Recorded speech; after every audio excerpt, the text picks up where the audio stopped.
For today's video, magpapalit tayo ng battery ng imitation na Tag-Heuer Formula 1 Professional 200 meters. Ito ay made in Japan lang.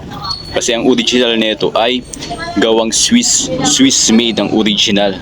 Hindi ganito ang itsura. Ganyan ang itsura pero titanium ang kanyang metal. Ito naman is stainless dahil imitation lang siya Japan. Class A, Japan made. Papalitin natin ng battery. Ayan ang original na makina dapat ng Tag-Heuer nyo ng gantong relo. Dahil imitation lang yung ginagawa ko, ganyan ang makina niya Japan. Ito naman yung sa chronograph. Ganito dapat ang makina ng Tag-Heuer na chronograph. Yung may mga maliliit na kamay na gumagalaw, yung 3 piraso. Tapos quartz din syempre. Ganyan dapat ang original na makina niya. Ganito naman ang makina ng automatic na Tag-Heuer na original. Ganyan na ganyan. Kung hindi ganyan, fake yun, China yun. Mag-alangan na kayo. Itong ginagawa ko ngayon ay imitation lang siya. Medyo may price din ang Tag-Heuer na to.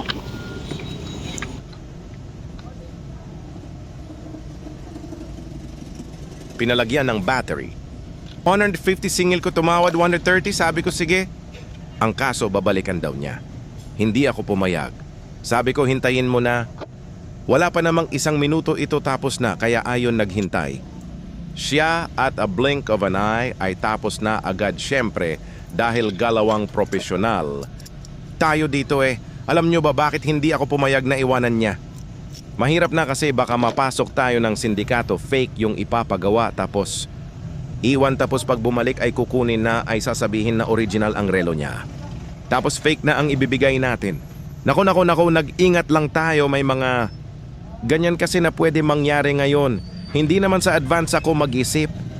Mas matalino na kasi sa atin ang mga manloloko. Yung tipong instant money ang gusto sa hindi magandang paraan. At bilang pag-iingat syempre unahan mo na. Ika nga nila. Walang maloloko kung hindi ka magpapaloko. Yun lang mga kabarabas.